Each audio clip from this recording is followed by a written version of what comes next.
Baby happy modern PG college, a brand for quality education द्वारा students के career को ध्यान में रखते हुए विभिन्न प्रकार के कोर्सेज करवाए जाते हैं, जैसे MSc, MA, BCA, BBA, BSc, BCom, BA।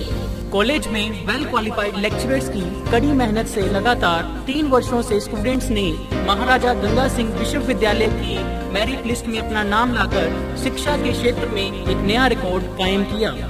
Hi, I am Noor Jahan. मैं BBA की स्टूडेंट हूं। मैंने BBA फर्स्ट ईयर में यूनिवर्सिटी में 3rd रैंक प्राप्त किया था। इसका सारा श्रेय मैं अपने मैनेजमेंट और स्टाफ को देना चाहूँगी, जिन्होंने यहाँ पर मुझे इतनी अच्छी फैसिलिटीज़ प्रोवाइड करवा। Simranjeet Kaur, first year I scored 80% marks, and for this I would like to thank for Baby Happy Modern PG College. The environment of this college is very learning and I have learned a lot of during these 2 years. College में corporate world की आवश्यकताओं को ध्यान में रखते हुए समय समय पर करियर गाइडेंस सेमिनार्स और वोकेशनल कोर्सेज आयोजित किए जाते हैं। महाविद्यालय में library, labs, wifi, playground, canteen, transport आदि फैसिलिटीज प्रोवाइड की जाती है। संस्था का उद्देश्य स्टूडेंट्स को एकेडमिक्स के साथ साथ एक्स्ट्रा करिकुलम एक्टिविटीज जैसे कल्चरल, स्पोर्ट्स आदि में संपन्न बनाना है। नमस्कार, कार्यक्रम में आपका स्वागत है। मैं हूं गोपाल झा। राजस्थान निर्वाचन आयोग ने आचार संहिता लागू करने के साथ ही प्रशासन को सख्त निर्देश दिए हैं कि वो आचार संहिता की कठोरता पूर्वक पालना सुनिश्चित करें। इन तमाम आदेश निर्देश के बाद जिला प्रशासन ने अपने स्तर पर पूरी तैयारी भी शुरू कर दी है। ऐसा पहली बार होगा जब मतदाताओं को यानी आपको राइट टू रिजेक्ट का एक नया ऑप्शन मिलेगा। इसके तहत आप अपने नापसंद उम्मीदवारों को रिजेक्ट कर सकते हैं। आखिर क्या है ये राइट टू रिजेक्ट? दूसरी तरफ इस चुनाव में कुछ खास मुद्दे हैं, जैसे धनबल का उपयोग रोकने के लिए प्रशासन अलर्ट है। इन तमाम मुद्दों पर चर्चा के लिए आज हम रूबरू हो रहे हैं हनुमानगढ़ के अतिरिक्त जिला कलेक्टर और अतिरिक्त जिला निर्वाचन अधिकारी BL मेहड़ा से। BL मेहड़ा राजस्थान प्रशासनिक सेवा के वरिष्ठतम और साफ सुथरी छवि वाले अधिकारी हैं। तो आइए रूबरू होते हैं ADM BL मेहड़ा से। मेहड़ा साहब, कार्यक्रम में आपका स्वागत है। ऐसा कहा जाता है कि जब आचार संहिता लागू हो जाती है तो प्रशासन जो होता है वो सर्वशक्तिमान हो जाता है, और जब आप सर्वशक्तिमान हो गए तो कैसा महसूस करते हैं? सर्वशक्तिमान नहीं, हम जैसे ही निर्वाचन की घोषणा होती है तो हम सारे अधिकारी एंड कर्मचारी जो भी निर्वाचन से जुड़े हुए हैं वो भारत निर्वाचन आयोग के डेपुटेशन में हो जाते हैं, उनके अधीक्षण में, उनके नियंत्रण में हो जाते हैं, और हर काम जो है वो हम उनके निर्देशन में, डायरेक्शन में करते हैं। इसलिए अन्य जो चीज़ें हैं राज्य सरकार की काम है, वो है, उन चीज़ों से हम एक प्रकार से मुक्ति पा लेते हैं, और फिर निर्वाचन का ही काम होता है जी। इसलिए हमें वो काम जो है बिल्कुल निष्पक्षता से करना पड़ता है, और उसके लिए फिर हम चाहे उसको सर्वशक्तिमान माने या नहीं माने, लेकिन वो हम चुनाव आयोग के प्रतिनिधि के रूप में काम करते हैं। हाँ, नहीं, सर्वशक्तिमान शब्द का इस्तेमाल हमने इसलिए किया है, कहा जाता है कहीं कोई सरकार नहीं होती, उसके बाद सब कुछ ये होता है कि न्यूट्रल होकर आपको काम करना पड़ता है। सरकार की ओर से कोई आदेश निर्देश इस तरह की जो आती है समस्या, उससे आपको निजात मिल जाती है।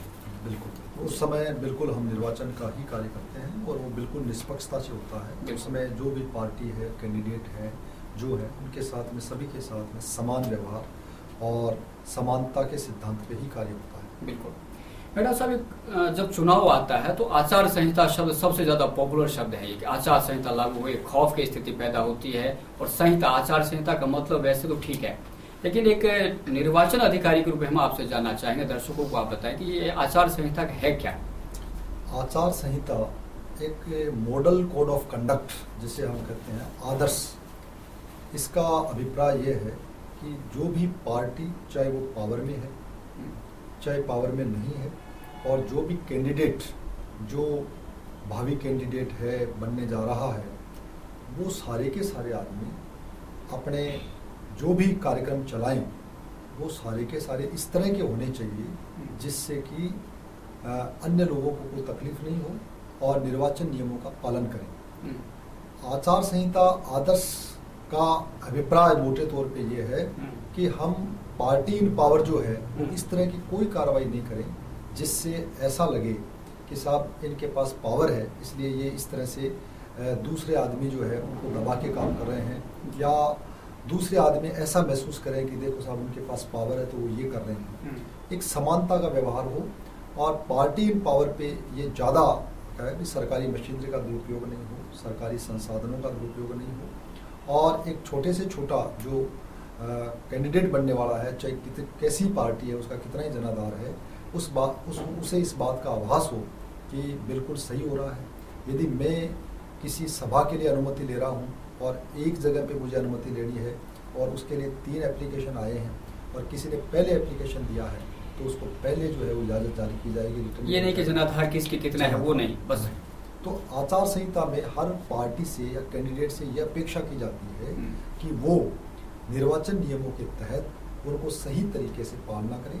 ऐसी कोई बात नहीं करे जिससे लोगों को ऐसा लगे कि साहब ये अपने पावर के हिसाब से कुछ ज़्यादा लोगों को इस तरह से प्रभावित कर रही है या एडवर्सली उनको प्रभावित किया जा रहा है, प्रलोभन दिया जा रहा है। तो एक अपने आचरण के अंदर आदर्श व्यवहार करें, ये सभी लोगों से, सभी पार्टी से अपेक्षा की जाती है। चाहे सभाएं वो कर रही है तो उसके अंदर भी वो सही तरीके से उनका खर्चा वर्चा का मैनेजमेंट करें, उनको सही तरीके से करें। अपना जुलूस या कोई रैली निकाल रही है तो उसमें भी कानून कायदों का पालन करें, इजाज़त लें। अपने व्हीकल्स का प्रयोग कर रही है तो वो भी करें। सभी के लिए ये समान रूप से है कि वे इसका पालन करें। यानी चुनाव प्रक्रिया में जो नैतिकता का एक मापदंड है उसे हम आचार संहिता मान लें। बिल्कुल जी, जैसा आपने कहा, तो आचार संहिता की कठोरता से पालना हो, इसके लिए निर्वाचन विभाग ने, जिला निर्वाचन विभाग ने क्या पुख्ता बंदोबस्त किया? हमने इसके लिए सबसे पहले हमारे जिला स्तर पर एक आचार मॉडल कोड ऑफ कंडक्ट के इफेक्टिव इम्प्लीमेंटेशन के लिए एक प्रकोष्ठ का गठन किया है, जिसमें हमने सीनियर RS अधिकारी जो हैं, GM स्विंग हेड है, उनको उसका प्रभारी बनाया है। ठीक। और वहाँ पर हमने नंबर्स भी दिए हैं, कंप्लेंट मॉनिटरिंग सेल बना करके, कि किसी भी आदमी को किसी भी प्रकार से कोई शिकायत हो तत्काल हमें अवगत कराएं। इसके साथ ही हमने जो रिटर्निंग अधिकारी जो हमारे 5 हैं, उनके लेवल पे भी हमने एक सेल का गठन करवाया है और वहाँ पर भी उन्होंने अलग अलग नंबर्स उनके हैं, उनको उनके वो स्थापित किया है। और जैसे ही हमें जिला स्तर पे यदि कोई शिकायत प्राप्त होती है आचार संहिता की, तो तत्काल हम उसको संबंधित RO को भेजते हैं और संबंधित RO जो है वो उनको फ्लाइंग स्क्वाड्स, उड़न दस्तों का गठन किया हुआ है। हर अपने विधानसभा जो है उसमें 3-3 कम से कम है और कई जगह 5 भी है, तो 3 उड़न दस्ते हैं हर थाना के अंदर। तो वहाँ पर तत्काल वो वहाँ पर मूवमेंट करते हैं और वीडियोग्राफर को भी साथ ले जाते हैं और वहाँ जो भी कोई आचार संहिता उल्लंघन की बात है उसकी वीडियोग्राफी होती है। यदि किसी प्रकार से अनऑथराइज्ड कैश है या कोई ऑब्जेक्शनेबल चीज़ है तो उसकी जब्ती भी कार्रवाई होती है, उसका सीजर भी वो बनता है और उसके बाद में वो कार्रवाई करके वो तत्काल रिटर्निंग अधिकारी को बताते हैं और रिटर्निंग अधिकारी उसके अंदर निर्णय करता है कि इसके अंदर कौन सा उल्लंघन हुआ है। यदि कहीं कोई FIR का मैटर है तो तत्काल उसकी FIR दर्ज करवाई जाती है। तो ये एक मॉनिटरिंग व्यवस्था की गई है कि तत्काल जैसे ही कोई सूचना प्राप्त हो तो हम उसी दिन जो है उसका निस्तारण करें और उसकी सूचना हम डेली जो है वो अपने निर्वाचन विभाग राजस्थान है उसको भी हम भिजवाएं। जी, एक चुनाव में खर्चे की बात करें, ऐसा इस बार जैसे रिपोर्ट आई है कि राजस्थान, पूरे राजस्थान की बात है कि धनबल का उपयोग ज़्यादा होगा और खासतौर पर गंगानगर हनुमानगढ़ की बात करें तो हनुमानगढ़ में भी ऐसी आशंका है कि इस बार धनबल जो है काफ़ी मजबूत स्थिति में रहेगा। चूँकि आप प्रशासनिक अधिकारी हैं, उप जिला निर्वाचन अधिकारी हैं, तो धनबल को निर्बल करने के लिए इसके लिए क्या व्यवस्था है?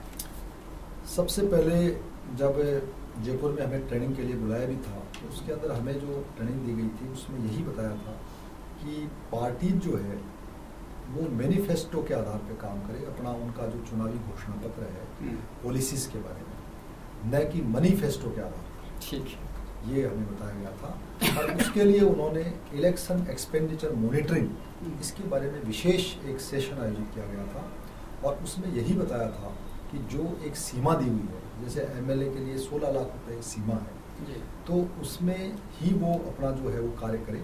उससे ज़्यादा यदि कोई खर्चा होता है तो उसकी पहले तो क्लोज मॉनिटरिंग की जाए। ठीक है, आपने कहा धनबल रोकने के लिए, तो पहला चुनाव आयोग जो है उन्होंने ये किया है कि भाई धनबल रोकने के लिए जो इलेक्शन एक्सपेंसेज उनके द्वारा किए जाते हैं उनके ऊपर प्रभावी निगरानी, सर्विलेंस, इसके लिए उन्होंने फ्लाइंग स्क्वाड हर थाना क्षेत्र पे। उसके बाद में स्टैटिक रूप से SST जो है, स्टैटिक सर्विलेंस टीम, जो बॉर्डर एरिया है या जहाँ पर इस तरह का आवाजाही ज़्यादा होती है, उनके लिए विशेष रूप से व्यवस्था करें। और यदि कहीं कोई सभा हो रही है, रैली हो रही है, तो हमारी जो वीडियो सर्विलेंस टीम है, फ्लाइंग स्क्वाड तत्काल वहाँ जा करके जो वास्तविक खर्चा हुआ है उसका वो आकलन करती है और उसके बाद में उसकी वीडियोग्राफी भी करवाते हैं। फिर हमारी जो टीम बनी हुई है वो ये तय करती है कि इसका सही में कितना खर्चा हो सकता है कि वो हमें एक सभा कर रहे हैं और उसका लाइकली एक्सपेंडिचर 5,000 बताते हैं। हमें अलग अलग आइटम्स को देखते हैं, उसकी वीडियोग्राफी के हिसाब से जितना उन्होंने किया है उसका एक्चुअल एक्सपेंडिचर है वो दर्ज करने के हिसाब से हम उसका मूल्यांकन करते हैं। और हमारी जो रिटर्निंग अधिकारी के यहाँ जो अकाउंटिंग टीम बनी हुई है वो उसको अपने ऑब्जर्वेशन रजिस्टर में लेकर के और उसका जितना वास्तविक खर्चा हुआ है वो उसके खर्चे में जोड़ा जाता है। ठीक है। तो पहले तो ये सबसे बड़ी बात है। दूसरा, जो धनबल रोकने के लिए कि जितने भी हमारे बॉर्डर्स जो हैं, जिसमें विशेष रूप से इंटर स्टेट वाले जो बॉर्डर हैं, इनके कलेक्टर SP से हमारी एक बैठक हुई है, जिसमें विशेष रूप से हिसार का एरिया पड़ता है, सिरसा का एरिया पड़ता है, फिरोजपुर का एरिया पड़ता है, फाजिल का पड़ता है। तो उनके हमने बात करके उन्हें भी ये हमने निवेदन किया है कि वो अपने ऐसे जो पॉइंट्स हैं हमने भी आइडेंटिफाई किए हैं, उन्होंने भी आइडेंटिफाई किए हैं चेक पॉइंट्स, और वहाँ पर वो अपने विजिलेंस वहाँ पर लगाएंगे और विशेष रूप से जो अवैध शराब है, अवैध वाहन है, एंटी सोशल एलिमेंट्स हैं, उनका जो उधर से एक निर्बाध रूप से आवागमन हो सकता है उसके ऊपर वो बिल्कुल विजिलेंट रहेंगे। प्रयास करेंगे कि ऐसे तत्व जो है यहाँ प्रवेश नहीं करें जो यहाँ पर किसी प्रकार की अराजकता फैलाए या यहाँ पर कोई चुनाव प्रक्रिया को प्रभावित करे। और जो शराब है उसके आवागमन पे भी नियंत्रण रखेंगे और मादक पदार्थों पे भी नियंत्रण रखेंगे। तो ये हमने उनसे एक जो कोऑर्डिनेशन की बैठक की है उससे हमें ये पूरी आशा है कि वो इस संबंध में कार्रवाई करेंगे। हमारे बॉर्डर्स पे हमने 30 चेक नाका बनाए हैं पॉइंट्स, और वहाँ पर भी हमने स्पेशल व्यवस्था की है कि स्टैटिक रूप से वहाँ पर वो लगे रहें और पूरे ऐसी गतिविधियों पर नियंत्रण रखें। जी, जैसा आपने कहा कि संवेदनशील बूथों पर खास क्या निगरानी रहेगी, संवेदनशील बूथ और अति संवेदनशील बूथों पर खास क्या निगरानी रहेगी इस बार? हम उस पर ये प्रयास करेंगे कि संवेदनशील जो भी बूथ है या अति संवेदनशील जो ज़्यादा मोस्ट क्रिटिकल है उन पे विशेष रूप से हम एक तो माइक्रो ऑब्जर्वर की नियुक्ति करेंगे जी। और उसके अंदर हम वीडियोग्राफर की जो टीम है वो भी हम लगाएंगे। तो वीडियो को कैमरे से हर गतिविधि जो है उसका हम अवलोकन करेंगे। माइक्रो ऑब्जर्वर सेंट्रल सेवा का आदमी होता है वो वहाँ पर तैनात किया जाएगा एक्स्ट्रा रूप से, जो हर चीज़ को देखेगा, उसके सुपरविजन में होगा। और प्रयास ये भी किया जा रहा है कि हमने इसके लिए सेंट्रल पैरामिलिट्री फोर्स जो है CPF वो मांगी है। तो सेंट्रल फोर्सेज यदि आ जाती है तो उनको हम प्रयास करेंगे कि वहाँ पर तैनात करें उनसे, जिससे कि उन बूथ्स के ऊपर किसी प्रकार से निष्पक्षता से कार्य हो सके। जी, इस बार जैसे पेड न्यूज़ का भी बहुत ज़्यादा खौफ है। खास तौर पर निर्वाचन आयोग ने ये भी कहा है कि अगर कोई अखबार या चैनल अगर कोई इस तरह की प्रवृत्तियों को अंजाम देता है तो निश्चित रूप से जैसे अखबार है तो RNA नंबर निरस्त हो जाएगा, रजिस्ट्रेशन रद्द हो जाएगा। तो बहुत कठोर निर्णय है, ये होना भी चाहिए। तो इसको रोकने के लिए प्रशासन ने क्या तैयारी की है अभी तक? पेड न्यूज़ का ज़्यादा इसमें नहीं है। पेड न्यूज़ का इतना ही है कि जो न्यूज़ किसी प्रतिफल के बदले या कंसीडरेशन के बदले कोई छापता है किसी से कुछ प्रतिफल लेकर के, तो दैट इज पेड न्यूज़। ये वैसे पत्रकारिता के जो भी मानदंड है उनके भी प्रतिकूल है। बिल्कुल। और इससे निष्पक्षता जो चुनाव की है उसमें भी बाधा पहुंचती है। बिल्कुल। किसी के पक्ष के अंदर जिस तरह से लिखना पैसे लेकर के, ये वैसे भी गलत है। तो इस साल जो निर्वाचन आयोग है उन्होंने स्पेशली ये कहा है कि जो भी पेड न्यूज़ का यदि कोई मैटर पाया जाता है तो उसके अंदर सख्ती से कार्रवाई की जाए। इसके लिए हमें जिला स्तर पर एक MCMC की कमेटी होती है, media certification and monitoring committee, जिसके अध्यक्ष जिला कलेक्टर महोदय हैं। और उसके अंदर हमारे राज्य सेवा के वरिष्ठतम अधिकारी RAA साहब हैं और एक स्वतंत्र नागरिक भी हैं हरिकृष्ण जी आर्य। PRO जो है वो उनके मेंबर सेक्रेटरी हैं। और उसमें स्पेशली सबसे पहले यदि कोई भी ऐसा प्रिंट मीडिया में, इलेक्ट्रॉनिक मीडिया में इस तरह का कोई मैटर आता है कमेटी के सामने, या कहीं से कोई कंप्लेंट आती है या हमें अवगत कराया जाता है, या सुमोटो भी कमेटी कार्रवाई कर सकती है। तो वो जैसे ही डेली पूरी मॉनिटरिंग करेगी मैगजीन्स की, अपने न्यूज़पेपर्स की, प्लस आपके इलेक्ट्रॉनिक मीडिया की, कि कहीं ऐसा कोई मैटर तो नहीं है। यदि ऐसा कोई पाया जाता है तो संबंधित आरओ को वो कमेटी अपनी रिपोर्ट भेजेगी और आरओ उसको नोटिस देगा और उसका जवाब तत्काल लेकर के कि इसमें उनका क्या कहना है।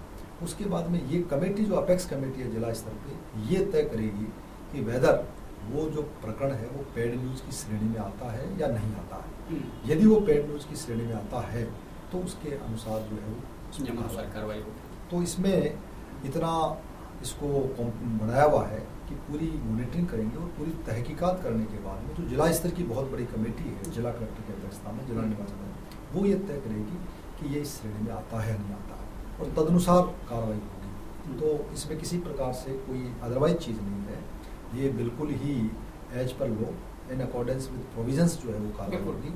इसमें इस तरह से कोई बात नहीं है कि भाई हर किसी न्यूज़ के ऊपर पेड न्यूज़ की कार्रवाई होगी। कमेटी जो है, इतनी अपेक्स कमेटी है, वो ये तय करेगी कि ये पेड न्यूज़ की श्रेणी में आता है या नहीं आता है और फिर कार्रवाई। जी मैडम साहब, इस बार मतदान का प्रतिशत बढ़ाने के लिए भी काफी जोर शोर से चर्चा हो रही है, तैयारी भी हो रही है। हम जानना चाहेंगे कि जिला प्रशासन अपने स्तर पर क्या तैयारी कर रहा है? बिल्कुल साहब, हमने इसमें 2 चरणों में तैयारी की थी, जो अप्रैल से शुरू हुई और सितंबर तक प्रथम चरण था इसका, और दूसरा चरण जो है वो हमारा अक्टूबर से लेके दिसंबर तक जब चुनाव प्रक्रिया समाप्त होगी जब तक रहेगा।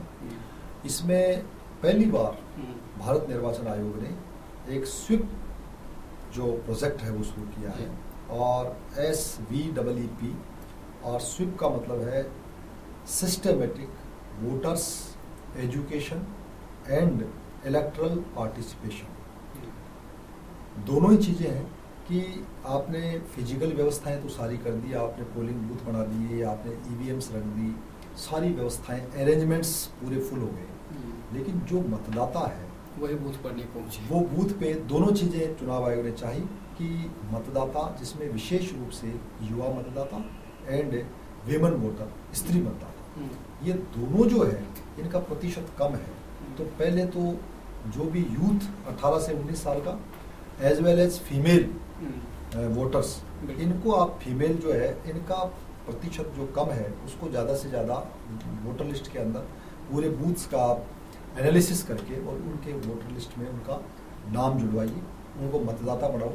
और दूसरे चरण के अंदर कि आप ये प्रयास करें कि वो जिनका नाम आ गया है वो वोट देने के लिए बूथ पे आवश्यक रूप से आए और लोकतंत्र के अंदर सहभागिता निभाए।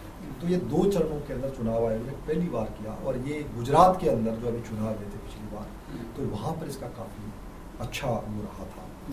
तो अपने यहाँ पर भी राजस्थान के अंदर जो चुनाव हो रहे हैं उनमें भी ये प्रोजेक्ट लागू किया गया, और इसमें नोडल अधिकारी जो है वो CO जिला परिषद को बनाया हुआ है कि उनके वहाँ ग्रामीण क्षेत्र होता है, 4-5 डिपार्टमेंट भी उनको स्थानांतरित है, तो उनको उनका बनाया गया है एक अध्यक्ष, और उसमें ये प्रयास किया गया। हमने सबसे पहले तो जो भी मतदाता सूची है उसके अंदर हमारे यहाँ पर पहले जब हम मतदाता सूची का हमने अवलोकन किया तो उसमें ये पाया कि अभी भी हमारे पास में यूथ वोटर्स की गुंजाइश है काफ़ी। ठीक है। और हमारा यूथ वोटर जो है वो बहुत कम था, लगभग आधा प्रतिशत था, और आज जो है वो 2.5-3% हो गया है। तो इसके अंदर बढ़ोतरी हुई है काफ़ी, हमारे करीब 51-52 हज़ार मतदाता जो है वो बढ़ चुके हैं यूथ के, तो ये एक सिग्निफिकेंट इंक्रीज है। इसके अलावा जो स्त्री मतदाता है वो भी हमारे जो सेक्स रेशियो 206 है उसके अनुपात में शुरू के अंदर 857 था, 857, वो भी अब 887 हो गया। तो उसके अंदर भी 49 जो है वो डिजिट की वृद्धि हो गई, तो उसमें भी हमारे ज़िले का काफ़ी ठीक हो गया। और प्रथम चरण के अंदर हमने जो कार्रवाई की, इसके अंदर हमने हमारे जो भी आंगनबाड़ी कार्यकर्ता है, हमारे ANM GNM है, साक्षरता के प्रेरक है, उनसे हमने डोर टू डोर सर्वे करवाया, और उसके कारण से ये जो है सेक्स रेशियो जो है, लिंग का अनुपात है महिला मतदाताओं का, उनकी संख्या भी बढ़ी, यूथ वोटर्स की संख्या भी बढ़ी। तो प्रथम चरण हमने प्रयास करके सक्सेसफुली पूरा कर लिया। उसके लिए हमारी जो व्यूहरचनात्मक एक्शन प्लान था उससे काफ़ी हमें फ़ायदा हुआ। सेकंड जो चरण है उसके अंदर ये है जो अक्टूबर से हमने शुरू किया है कि इसमें मतदाता जो है उसको इस बात का आभास हो कि मतदान करना जो है वो मेरा अधिकार है और मुझे आवश्यक रूप से मतदान करना है, तो वो मतदान बूथ तक आए। इसके लिए हमने विशेष रूप से एक तो ये प्रयास किया है कि जो भी हमारे ग्रामीण क्षेत्र के अंदर जो बूथ बने हुए हैं, आंगनबाड़ी केंद्र हैं या राजीव गांधी सेवा केंद्र हैं, जो सहज दृश्य स्थान है, बस स्टैंड है गांव के अंदर, उनमें विशेष रूप से ये प्रयास किया है कि वहाँ पर हम ज़्यादा से ज़्यादा इस तरह की जो प्रचार सामग्री है जो हमने छपाए हैं, पैम्पलेट्स है, फ्लैक्सीज है, वो हमने एक तो मटेरियल वहाँ पर चस्पा किया है जिससे कि लोग उनको देखें और उसके आधार पे उनको वोटिंग पे लाया जाए। दूसरा, हमने जो पंचायत समिति वाइज जो है वार्ड पंच हैं, सरपंच हैं, हमारे आंगनबाड़ी कार्यकर्ता है, पटवारी है, ग्राम सेवक है, जितने भी ग्रास रूट की जो फंक्शनरी है उनका भी हमने वर्कशॉप आयोजित की है हर पंचायत समिति के अंदर, और वहाँ पर हमने उनसे इस स्वीप प्रोजेक्ट के बारे में बता करके और उनको इस बात की जानकारी दी है कि आप ज़्यादा से ज़्यादा जिनका भी नाम मतदाता सूची में है वो वहाँ पर वोट देने के लिए आवश्यक रूप से आए और मतदान के अंदर उनकी सहभागिता सुनिश्चित। यानी हर मतदाता को ये संदेश देने का प्रयास हो रहा है कि मतदान करना आपका हक है और आप बूथ तक आइए। ये बहुत अच्छा प्रयास है। ये एक मतगणना स्थल में परिवर्तन किया गया है इस बार, इसके क्या कारण है? अभी हमने केवल मौका देखा है, पूर्व के अंदर जहाँ मतगणना होती थी तो वहाँ पर थोड़ा जगह जो है वो कम थी, वो स्पेसियस नहीं था, उससे थोड़ी समस्या आती थी, तो हमने और भी एक दो विकल्प देखे हैं, तो अभी उसको फाइनलाइज नहीं किया है और उसकी प्रक्रिया चल रही है। तो सारे बिंदुओं को देख करके और यदि जो पहले से बेटर होगा तो उसका संरक्षण किया जाएगा। मेहरा साहब, ईवीएम की सुरक्षा के लिए इस बार खास सॉफ्टवेयर को उपयोग में लाया गया है, ये क्या है ये सिस्टम, हम जानना चाहेंगे। ईवीएम्स जो है वो वोटिंग जो है वो मशीनों से होती है और ईवीएम जो है वो अभी तक हम हमारे एक रजिस्टर होता था उसके अंदर हम उसकी एंट्री करते थे, सारे उनके ईवीएम के बैलेट यूनिट, कंट्रोल यूनिट, उनके सीरियल नंबर वगैरह लिख करके जो भी उनके नंबर होते थे। अभी चुनाव आयोग ने बहुत ही अच्छा किया और उनका सारों का एक सॉफ्टवेयर बना दिया, तो सॉफ्टवेयर के अंदर वो सारी सूचना जो ऑनलाइन होगी, तो हमारे जितने भी ईवीएम्स हमारे पास जो हैं 1570 बैलेट यूनिट और 1570 हमारे कंट्रोल है, वो हमारे यहाँ पर पूरा उनका एक सॉफ्टवेयर के अंदर ऑनलाइन डाटा जो है वो फीड हुआ हुआ है। और अब उसके अंदर जो हम फर्स्ट रेंडमाइजेशन कल करने जा रहे हैं 21 तारीख को हमारा शेड्यूल में है, उसके अंदर उस सॉफ्टवेयर से जो असेंबली कॉन्स्टिट्यूंसी है 5, उसमें कौन सी जो है वो रेंडमाइजेशन करके कौन सी मशीनें उनको आवंटित की जाएगी, ये उस सॉफ्टवेयर से ही तय हो जाएगा। ठीक है, तो उस सॉफ्टवेयर से बिल्कुल रेंडमाइजेशन हो जाएगा और उसके बाद में प्रत्येक एसी है उनका स्ट्रॉन्ग रूम जो होगा और उसके अंदर 1-4 की पुलिस गार्ड लगेगी। जो ईवीएम का सॉफ्टवेयर है वो इस साल जो है वो चुनाव आयोग ने हमें दिया था, उसके अंदर सारे ईवीएम्स जो है उनकी डाटा जो है वो उसमें फीड हो गया है और उसके अनुसार अब हमें जो फर्स्ट रेंडमाइजेशन करना है तो वो सॉफ्टवेयर के अंदर रेंडमाइजेशन हो जाएगा और उसके बाद में जो भी असेंबली कॉन्स्टिट्यूंसी वाइज जो ईवीएम्स उनको अलॉट होगी और ये रेंडमाइजेशन राजनीतिक दलों के प्रतिनिधियों की उपस्थिति में किया जाएगा और संबंधित आरओ जो है उनको हम अलग अलग जो एसी वाइज देंगे, वो उनके अंदर वो भी हमें जो पुलिस की प्रोटेक्शन है, गार्डिंग, उनका जो एस्कोर्टिंग है और गार्डिंग है वो गार्डिंग के अंदर वो रहेगी।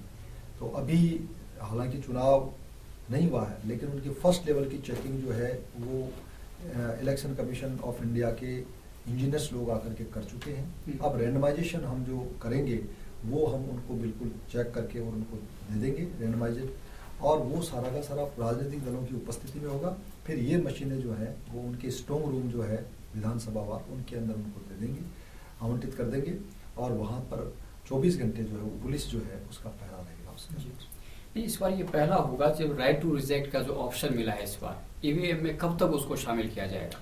इसमें इसी साल से उन्होंने शामिल कर लिया है और उसमें अभी जो निर्देश आए हैं कि NOTA none of the above, ठीक है, none of the above NOTA, तो वो एक होगा जितने आपके कैंडिडेट फाइनल हुए हैं।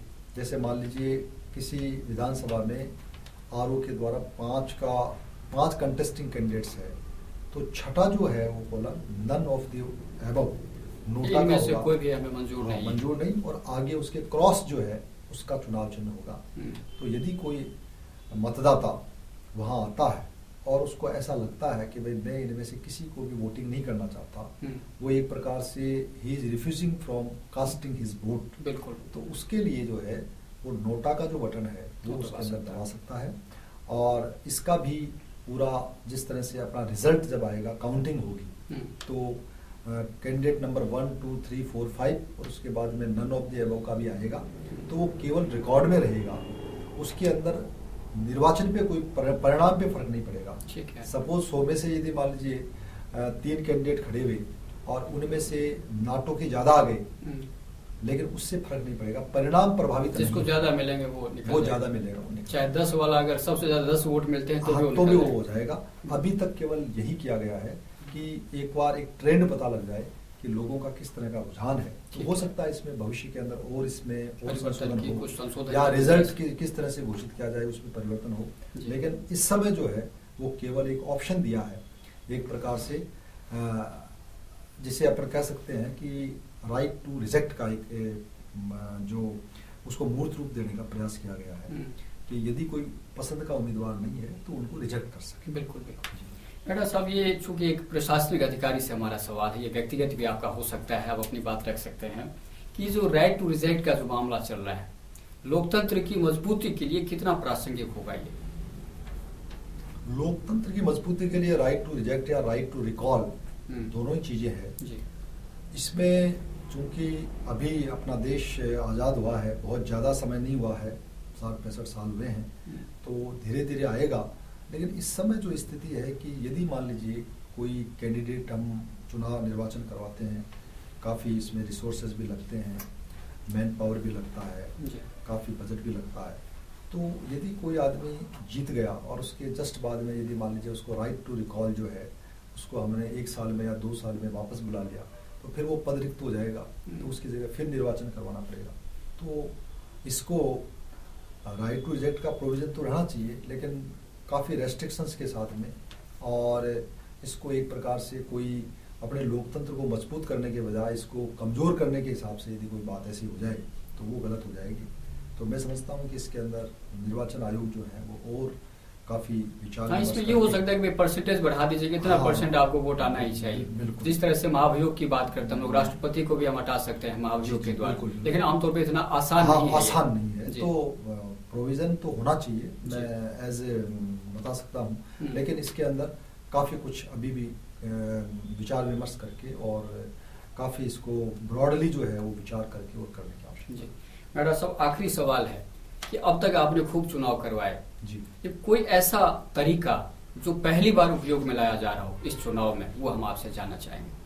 पहला तरीका तो चुनाव में जो निर्वाचन आयोग ने हमें बताया है वो, एक तो कभी हमने इतने चुनाव कराए उसके अंदर नोटा का ये बटन नहीं था जी। जिसमें रिजेक्ट कर सके। हमें याद है कि हम जैसे ही कोई निर्वाचन करने के लिए कोई आता मतदान करने के लिए और वो कहता कि साहब मेरे को वोट नहीं देना है, तो हम रजिस्टर में उसके साइन करवा लेते और उसके आगे लिख देते थे रिफ्यूज टू वोट, वोट देने से इनकार। ठीक है। इसके अलावा हमारे पास में कुछ नहीं होता था, और अब जो है वो वहाँ पर जाकर के और उसका एक रिकॉर्ड में वो चीज़ आ जाएगी। बिल्कुल। ये पहली बार हुई है, ये पहले कभी भी नहीं था। जी। दूसरा जो सबसे बड़ा है कि इलेक्शन एक्सपेंडिचर की जो मॉनिटरिंग है वो पहले इतनी नहीं थी। फ्लाइंग स्क्वायर्स का गठन, SST का गठन, वो जो है वो एक्सपेंडिचर का जो मॉनिटरिंग है वो पहली बार जो है वो बहुत ही क्लोजली मॉनिटर हो रहा है। तो ये बड़ी एक अलग से उपलब्धि है। और तीसरी जो बात है कि जो स्वीप वाला मैंने आपको बताया, बिल्कुल, कि मतदाताओं का जिनका वोट नहीं बना है, स्पेशली यंग उनको बार बार मौका देना और उनको घर female तक जाकर voters, बताना कि बिल्कुल बहुत आप- ज्यादा इसका जो है वो चुनाव आयोग ने जो जिस तरह से इस पे काफी ध्यान दिया और हम लोगों ने भी प्रयास किया। एक तरह से पीले चावल बांटने की हाँ, स्थिति आ गई, बहुत सब ज्यादा, आपको आना ही पड़ेगा बिल्कुल। वहाँ पे। और उसके बाद में उनको इलेक्ट्रल पार्टिसिपेशन के लिए इतना करना, ये स्वीप वाला भी पहली बार ये हुआ। जी। और बाकी जो है वो चीज़ें चुनाव में आती रही है।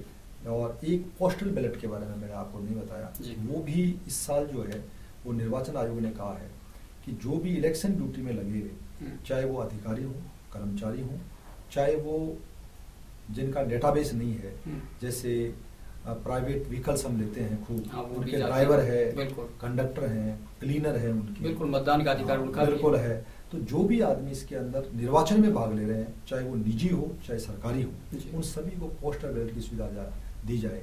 पुलिस के पर्सनल हैं उनको भी, तो काफी पुलिस वाले, काफी ड्राइवर्स वोट देने वगैरह से वंचित रह जाते हैं।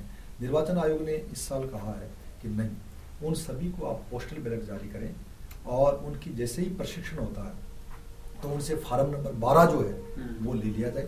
जिनके पहले से डेटाबेस है, जैसे हम जो सरकारी आदमी हैं उनका डेटाबेस है, तो उनको तो प्री फिल्ड जो फार्म है, पहले से प्रिंटेड फार्म है, वो दिया जाएगा, farm number 12।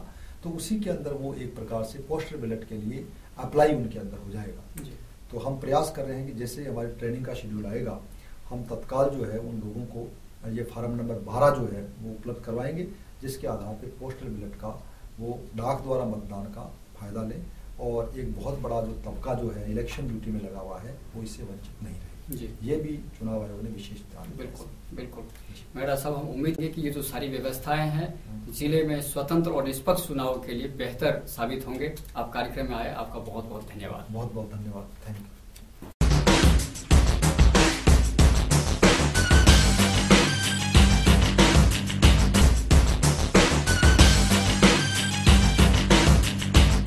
Baby happy modern PG college, a brand for quality education द्वारा स्टूडेंट्स के करियर को ध्यान में रखते हुए विभिन्न प्रकार के कोर्सेज करवाए जाते हैं, जैसे MSc, MA, BCA, BBA, BSc, BCom, BA। College में वेल क्वालिफाइड लेक्चरर्स की कड़ी मेहनत से लगातार 3 वर्षों से स्टूडेंट्स ने महाराजा गंगा सिंह विश्वविद्यालय की मेरिट लिस्ट में अपना नाम लाकर शिक्षा के क्षेत्र में एक नया रिकॉर्ड कायम किया। हाय, आई एम नूरजहां, मैं BBA की स्टूडेंट हूँ। मैंने BBA फर्स्ट ईयर में यूनिवर्सिटी में 3rd रैंक प्राप्त किया था। इसका सारा श्रेय मैं अपने मैनेजमेंट और स्टाफ को देना चाहूँगी, जिन्होंने यहाँ पर मुझे इतनी अच्छी फैसिलिटीज़ प्रोवाइड करवाई। Simranjit Kaur. First year, I scored 80% marks, and for this I would like to thank for Baby Happy Modern PG College. The environment of this college is very learning, and I have learned a lot of during these 2 years. College में corporate world की आवश्यकताओं को ध्यान में रखते हुए समय समय पर करियर गाइडेंस सेमिनार्स और वोकेशनल कोर्सेज आयोजित किए जाते हैं। महाविद्यालय में library, labs, wifi, playground, canteen, transport आदि फैसिलिटीज प्रोवाइड की जाती है। संस्था का उद्देश्य स्टूडेंट्स को एकेडमिक्स के साथ साथ एक्स्ट्रा करिकुलम एक्टिविटीज जैसे कल्चरल, स्पोर्ट्स आदि में संपन्न बनाना है।